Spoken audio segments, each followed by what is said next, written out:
미국 같은 경우는 9.11 테러 후에 국토안보부라는 엄청난 메모드급 기관을 만들었거든요.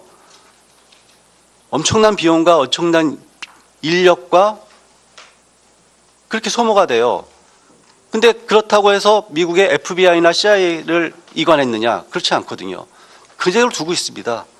다만 허브 기관과 통합할 수 있는 기관을 마련한 거거든요. 그럼 우리나라도 만약에 안보수사처 만들려고 하면 전 기본적으로 좋다고 생각합니다. 왜냐하면 그만큼 안보를 강화할 수 있다고 생각이 들기 때문에 그렇게 하면 더요. 그러면은 국정원은 그냥 내비둬야 될 것 같습니다. 왜냐하면 국정원이 아까도 얘기하셨지만 노하우를 가지고 있거든요.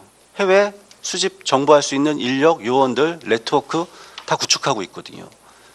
그럼 기존의 노하우를 살려야지 기존의 노하우를 폐지하고 새로운 기관을 만들어야겠다. 그러면 그동안의 인력, 비용, 그 다음에 그 정착하려고 하면은 그 2배 이상의 시간이 더 들거든요. 거기다가 우리는 지금 수사 시스템이 정비되어 있지 않아요. 특례 조항이나 뭐 수사 절차 이런 게 아무것도 없어요. 이거 개선되지 않고 이관만 한다. 그럼 아까 장윤수 교수님께서 말씀하셨듯이 오른손에 했던 걸 그냥 왼손으로 집어넣을 뿐이에요. 아무런 개선 없이. 이런 수사 시스템을 개혁하지 않고 새로운 기관을 창설하는 것 자체가 저는 좀 위험하다는 판단이 들고요. 이런 말이 있죠. 노력하는 자를 이길 수 있는 사람은 이제 즐기는 자다. 근데 또 이런 말이 있습니다. 즐기는 자를 제압할 수 있는 것은 경험이 있는 자다. 결국 이 경험은 노하우거든요. 기존의 노하우를 살려야지 이 노하우를 다시 제거하고 새로운 기관을 만든다. 이거는 좀 더 신중하게 생각을 해야 되지 않을까 하면 이런 생각을 한번 해봅니다. 네. 원래 목표는요, 국가정보원 개편이 아니라 국가정보원을 해체하는 수준이죠. 정보원을 해체하고 나아가서 국가보안법을 폐지하자는 주장이 이게 근본 바탕이었습니다. 지난번 촛불 시위 때도 플래카드가 국정원을 해체하고 개편이 아니죠. 국가보안법을 폐지하는 그 수순에서 출발했다는 게 문제라는 겁니다.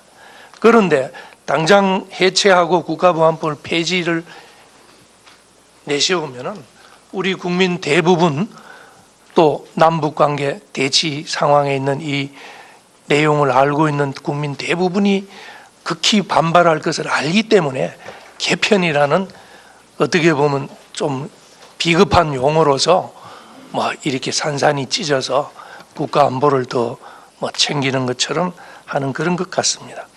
서두에 그런 말씀드리고, 근데 우리가 대공수사라고 하는 것도 사실은 굉장히 그 청와대에서 발표한 내용도 보면은 여기서 말씀하신 대로 굉장히 축소한 거죠. 원래 국가정보원법에 의하면은 국정원은 대공수사가 아닙니다. 우리 한의원 교수님 말씀하신 것처럼 전 세계 남북 분단이나 이념 대립이 없는 어떤 나라든지 선진국 뭐 후진국 치고 국가안전보장 관련 정보기구가 없는 나라가 없지요, 솔직히. 그런데 우리는 대공이라는 것만 넣어서 마치 공산주의에 대한 뭐 against communist 뭐 이런 식으로 또는 about라는 식으로 공산주의에 대한 그런 묘한 우리 국민 감정만 일으키려고 해서 대공수사권을 경찰에 넘긴다고 하는데, 우리 국가정보원법에 보면은 국가안전보장입니다. 다시 말해서 국가안보에 관한 정보와 범죄 수사입니다. 대공수사는 극히 일부분이죠. 그래서 국정원의 중요 직무는 흔히 아시다시피 정보 업무와 수사 업무, 뭐 가장 중요한 것만 말씀드리면 그렇습니다. 그리고 흔히 아시다시피 국외 정보와 국내 보안 정보, 이것도 개정 과정에서 국내 정보에서 하도 또 인권 시비가 되니까 또 앞에 보안자를 또 붙였습니다. 여하튼 뭐 수사 업무는 제가 쭉 나열했습니다만 한번 들여보십시오. 형법상 내란죄, 간첩죄, 여적죄, 이적죄 같은 외환죄, 군형법상 반란죄, 군사기밀 보호법, 이런 범죄를 다 수사하지 않고 어떻게 하자는 겁니까? 이게 바로 국정원의 존재의의로 우선 현행법에 정해놓고, 여기 밑에 참고로 그 중에서 수사 업무 담당 직원 요원들한테는 사법경찰관리로 임명을 합니다. 이게 무슨 뜻이냐면은 우리가 오해가 마치 국정원이 독자적인 수사를 대공수사를 하고 인권 탄압을 하는 걸 아는데, 사법경찰관리 직무 수행한다는 의미는 검사의 사전 사후적인 지휘와 통제를 받는다는 뜻입니다. 국정원이 독자적으로 구속을 못해요. 검사를 통해서 영장 기각도 되기도 하고 또 보완도 되기도 하고 그런 말씀도 일단은 드립니다. 거기에 대응을 해서 조국 민족수석이 발표한 그 개혁안, 소위 권력기관으로 국정원을 넣어서 개혁안을 보면은 아까 말씀드린 대로 드디어 이제 쪼개입니다. 대외안보정보원, 대외안보정보원을 신설하고 대북 해외 정보만을 담당하고, 그럼 수사는 어떡하나? 수사는 그 중에서 대공수사에 관련되는 부분을 행안부 장관 소속의 경찰청이 또 있지요. 그 경찰청 산하에 안보수사처를 만들어서 거기다가 대공수사 업무를 넘긴다. 이런 구도입니다. 그런데 유성은 아시다시피 국적이 북한 국적, 다시 말해서 대한민국인이 아니고 중국인입니다. 중국인인데 한국 사람을 사칭을 해서 북한에서 넘어왔는데 그 나중에 북한을 왔다 갔다 하면서 동생까지 넘겨오고, 그 과정에서 국정원에서 꼬리가 잡혀서 몇 년간의 공작 끝에 잡아냈는데, 아까 어느 분이 말씀처럼 엄격한 증거조사에서 증거가 갑자기 궁하니까 출입국 기록 또 어설프게 또 국정원에서 또 자료 만들다가 또 민변한테 걸려서 정말 코미디 같이 무죄가 나버렸습니다. 이럴 때는 국정원의 수사 능력을 보완하는 방안을 찾아야지, 이걸 못하니까 없애버린다. 마치 해경이 수사를 잘 못한다고 해서 그 당시 해경 자체를 없애는 것 때문에 얼마나 또 큰 일이 있었습니까? 그러면 해경을 더 강화한다거나 국정원의 수사 능력을 강화하는 쪽으로 오히려 제도 개편이 있었으면 하는데, 거꾸로 이렇게 수사 능력이 없고 하니까 해체를 해서 경찰에 준다는 것은 그야말로 어불성설이고, 또 한 가지 지적해 드리고 싶은 것은 대표적으로 경찰에다가 이런 수사권을 주게 되면은, 경찰이 왜 그렇게 하느냐니까 종전에 경찰 공안 경찰이 사실은 있었지요. 경찰에서도 간첩 사건을 했는데 주로 유신 시대입니다. 유신 시대 그 전부터 해서 저희들이 검사 생활 초기 할 때 가벼운 검찰 사건 여러분 알다시피 박정희를 비판한다, 김일성이를 찬양한다, 택시 기사를 잡아서 했다는 그런 게 전부 경찰이 한 사건들입니다. 그야말로 실적 위주로. 그런 것도 모르고 전부 국정원의 책임으로 들이밀어가지고 국정원을 없애야 한다는 것도 정말 착오고, 또 CIA와 관련해서 우리 어떤 인사들이 국정원 해체론을 주장하는 인사들은 CIA가 수사권이 없다.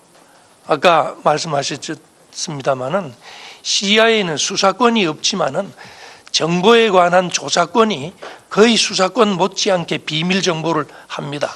아시다시피 거의 모사드 수준으로 이란, 이라크 때 CIA가 들어가서 대정부 전복 활동까지 하지 않습니까? 우리나라 같으면 그게 가능한 일이겠습니까? 그런데 단순히 CIA 보고 수사권. 이번에 가장 극명하게 트럼프 대통령이 선거 과정에서 러시아의 협력을 받았다라는 문제를 가지고 미국 내부에서 조사가 들어가서 CIA와 FBI 결론이 달랐습니다. 바로 CIA의 역할이 나오는 거죠.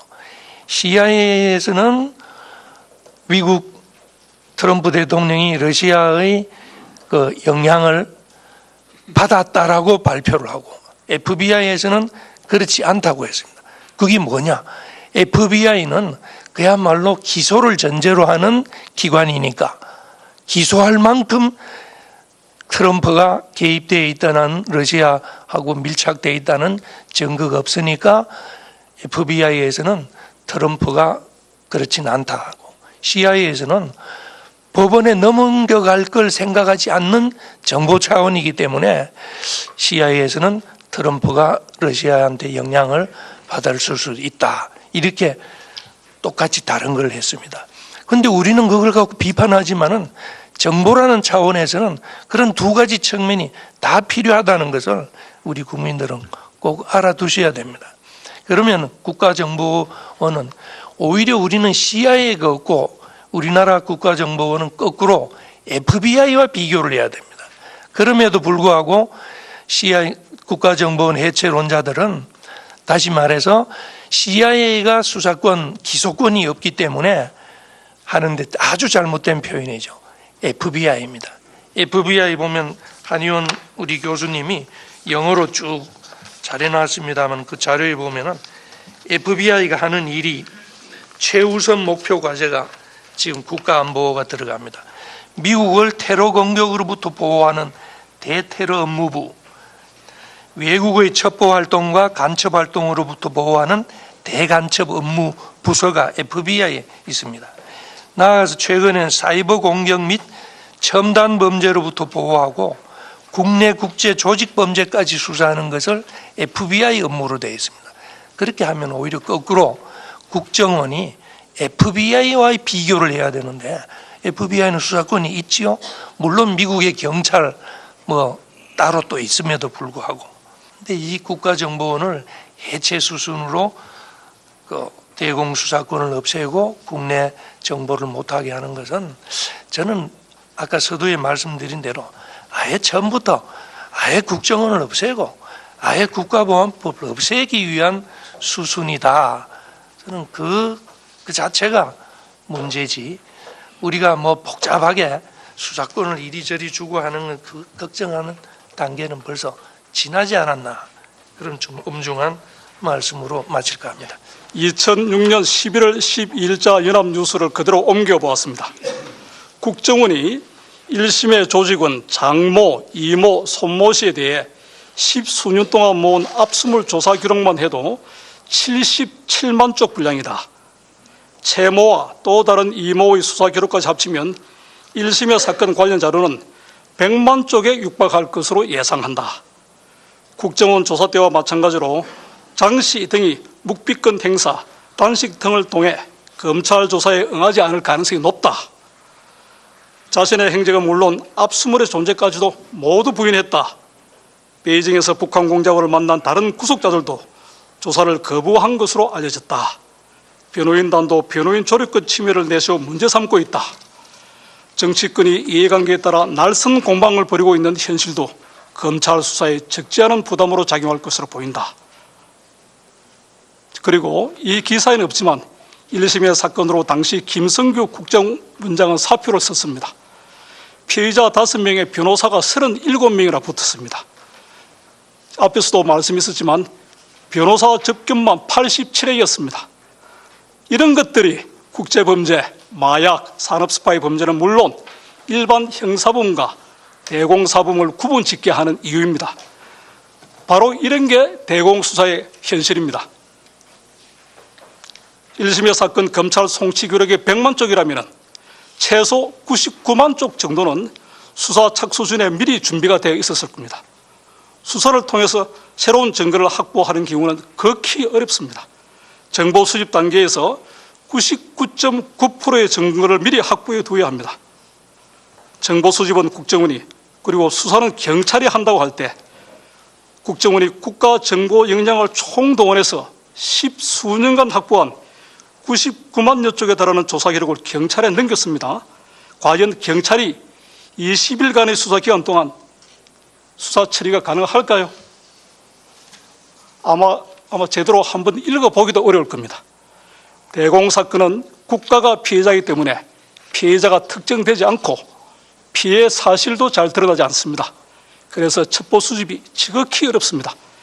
대공사범은 신분범이고 목적범이고 확신범입니다. 북한에 있고 해외에 거주하는 상부선의 신분을 증명해야 합니다. 그리고 마음속에 숨기고 있는 그들의 불순한 목적도 증명을 해야 합니다. 그래서 일반 형사범에 비해 범죄 입증은 2배, 3배, 아니 20배, 30배 힘듭니다. 대공사범들은 자기 이름도 이야기 안 합니다. 아까 저기 한의원 교수님께서 그런 말씀이 있었는데 I have nothing to say입니다. 그래서 자백을 받아내기는 거의 불가능에 가까울 정도입니다. 이러한 점들이 중앙정보부에서 국정원에 이르기까지 22차례에 걸친 존배 논쟁에도 불구하고 지금까지 56년간이나 국정원이 대공수사권을 가지고 있는 이유입니다. 마지막으로 김명기 의원이 대표 발의한 국가정보원법 개정안에 대해 극히 아주입니다. 아주 실무적이면서 소박한 의문 한 3가지 정도만 제기하고 마치겠습니다. 첫째, 개정범주란의 제3조 1항 1호 다목에서 북한과 연계된 안보침해 행위 정보만 수집, 작성, 배포한다고 규정하였는데 아무리 대규모의 조직적이고 비합법적인 사유지 폭력 혁명 조직이라도 북한과 연계되지 않고 자생적이라면 국가정보기관이라 하더라도 정보 수집 활동조차도 해서는 안 된다는 의미입니까? 이것은 수사권 폐지 논의 이전에 국가의 안전, 국민의 생존과 그리고 자유 확보를 목적으로 하는 국가정보기관의 가장 초보적인 임무조차도 포기하는 것은 아닌지 묻고 싶습니다. 그리고 실무적인 문제점으로는 정보 수집 활동 초기에는 북한과 연계 활동을 사전에 예단할 수 없다는 것입니다. 어떤 안보 침해 행위가 북한과 연계된 것인지 아니면 그냥 자생적 조직의 안보 침해 행위인지 북한과의 연계 여부를 규명하는 데는 적게 잡아도 수년에서 10수년까지 걸리고 때론 수사기관에서는 북한과 연계 여부를 밝혔다고 판단하였지만 사법부에서 그 연계성이 인정되지 않는 경우도 있습니다. 그럼 이럴 경우에 안보정보원의 그동안의 정보 수집 행위는 불법이 되는 겁니까? 둘째, 현행의 사법경찰권 조항을 삭제하고 국가기관에 협조를 요청할 수 있다는 규정을 신설하였는데 이 조항은 아무런 강제 조항도 뒷받침되지 않아 과연 단순한 협조 또는 지원 요청 조항만으로 법률안 제3조에 규정된 안보정보원 직무를 수행할 수 있을지 의문입니다. 사법경찰관 직무증을 소지하고 형사소송법 규정으로 완전히 무장을 한 상태에서도 단순히 첩보를 수집하거나 수집된 첩보의 검증을 위한 자료 요청에도 다른 법률이나 자체 내규 등을 이유로 협조를 기피하거나 주저하는 게 현재 우리 사회의 현실입니다. 사법경찰권이 없는 안보정보원 직원의 정보 수집 활동은 사법경찰권이 있는 산림청, 철도공무원, 그리고 문화재공무원, 공원관리공무원, 업감독공무원, 농림축산부 공무원보다도 더 취약해질 것으로 예상이 됩니다. 결국 국가정보기관인 안보정보원은 사립탐정 수준으로 전락되고 급기야는 국가정보기관이 유명무실해지거나 해체될 수도 있지 않을까 우려됩니다. 셋째, 대한항공 858기 폭파사건, 버마 아웅산 국립묘지 폭탄 테러 사건 등과 같이 북한에 의한 테러가 발생했을 때 컨트롤 타워는 어느 기관이 됩니까? 대공수사권이 경찰에 넘어가면 북한에 의한 테러 수사는 경찰이 하고 국정원은 이슬람권에 의한 테러만 담당하게 됩니까? 아니면 테러와 관련해서는 여전히 국정원이 전담하게 됩니까? 국제 이슬람 테러 조직에 대한 경계도 물론 소홀히 할 수 없지만 과거 사례나 현실적으로 볼 때 가장 가능성이 높은 것은 역시 북한에 의한 테러입니다. 북한에 의한 테러는 부문정보기관인 경찰이 하고 이슬람 테러 조직에 의한 테러는 국가정보기관인 안보정보원이 한다면 국가정보활동 체계의 모순이 되지는 않습니까? 대공수사권 이관 논의가 정말로 꼭 필요하다면 국민들의 안전을 위해서 테러 대응 체계도 같이 논의해야 된다고 봅니다. 정권이 바뀔 때마다 음지가 양지되고 그리고 양지가 음지되는 조직, 1년에 3분의 1을 승진의 마음 졸이는 조직, 선배들의 업보가 후배들의 미래까지 발목 잡는 조직, 이런 조직으로는 윤봉길이나 엘리 코hen 같은 정보요원이 나올리 만무합니다.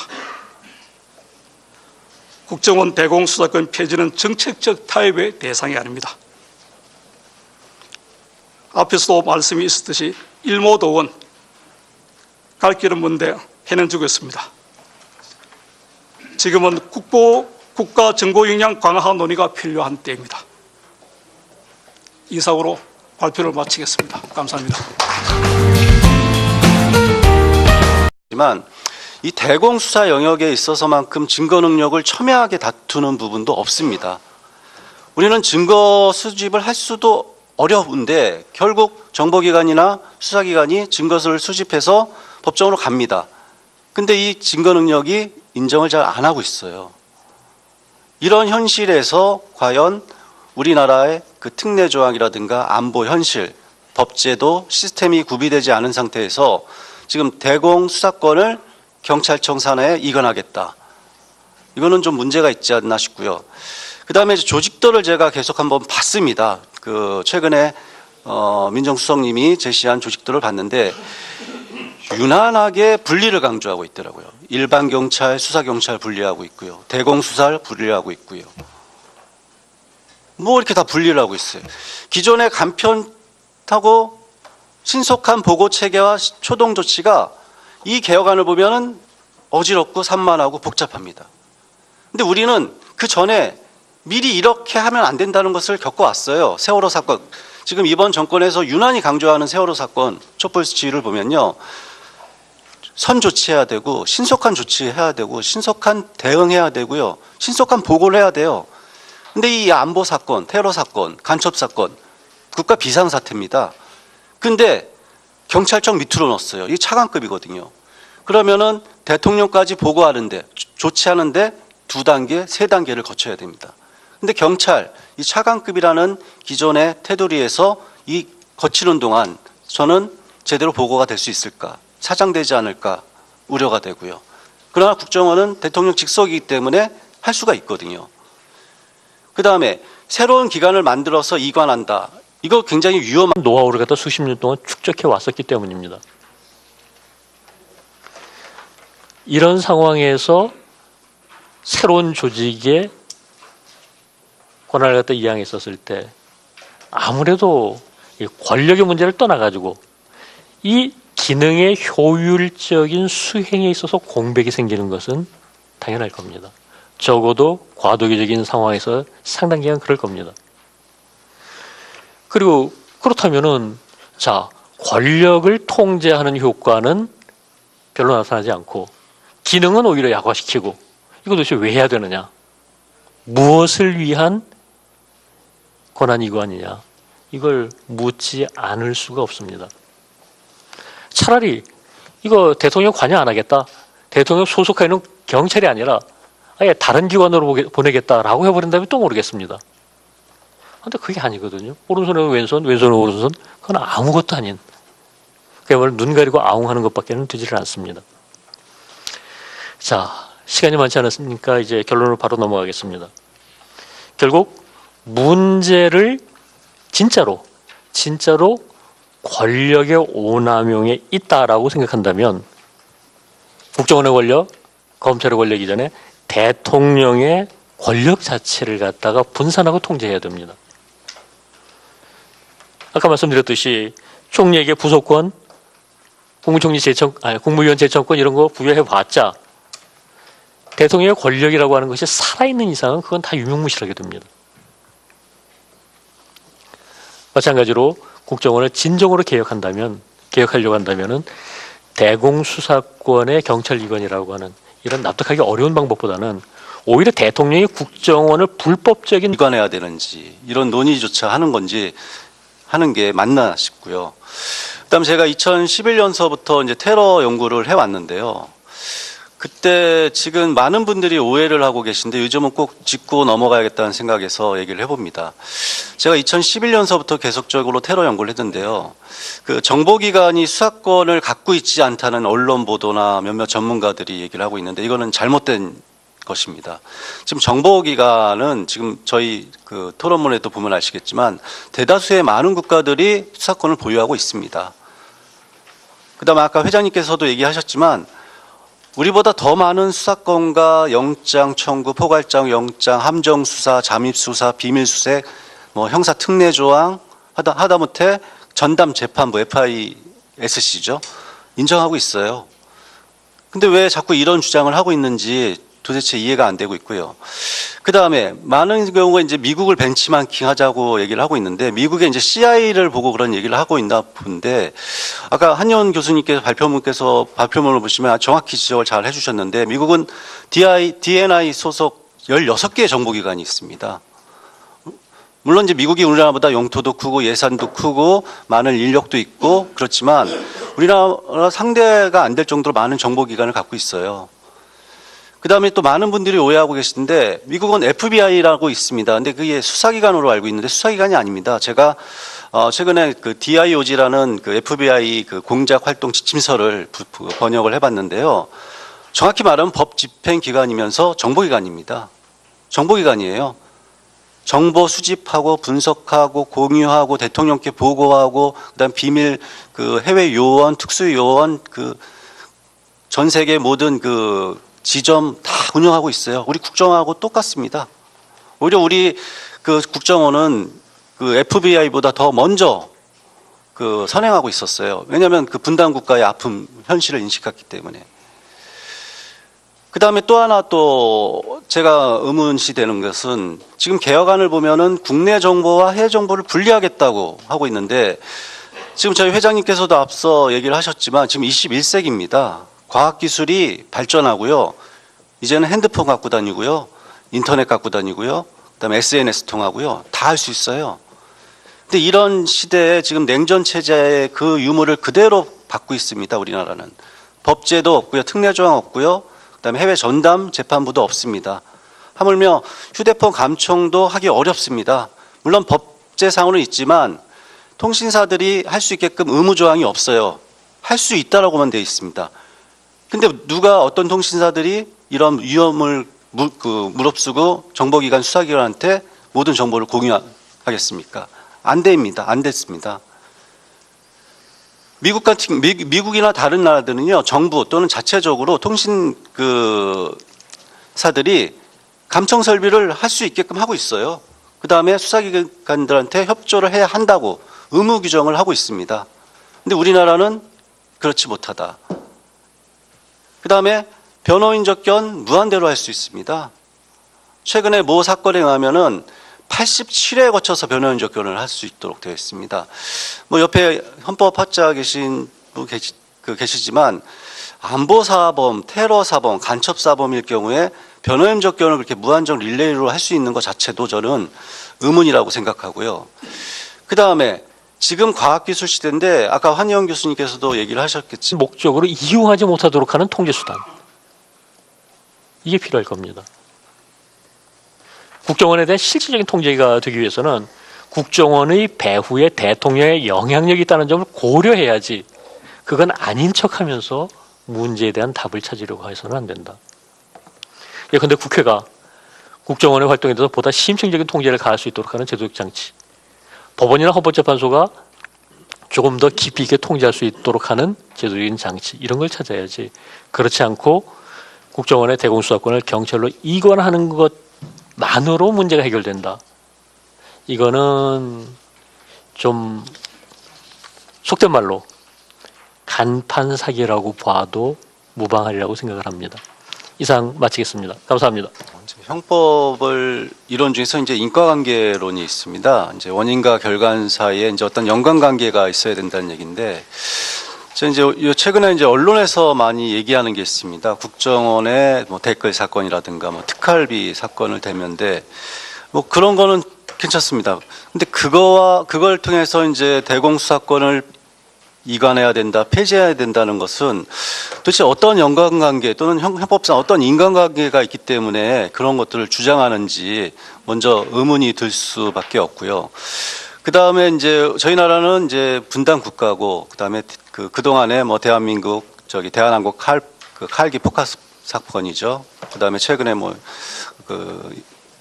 연평도 천안함 폭침 사건, 그 다음에 계속적으로 간첩 활동이 하고 있는데, 그다음 뭐 대통령께서도 얘기했지만 6.25 이후 지금 뭐 북한 핵 문제, 뭐 미사일 문제 등 최고의 안보 위기라고 하고 있는데 굳이 이 시기에 꼭 이 대공 수사권을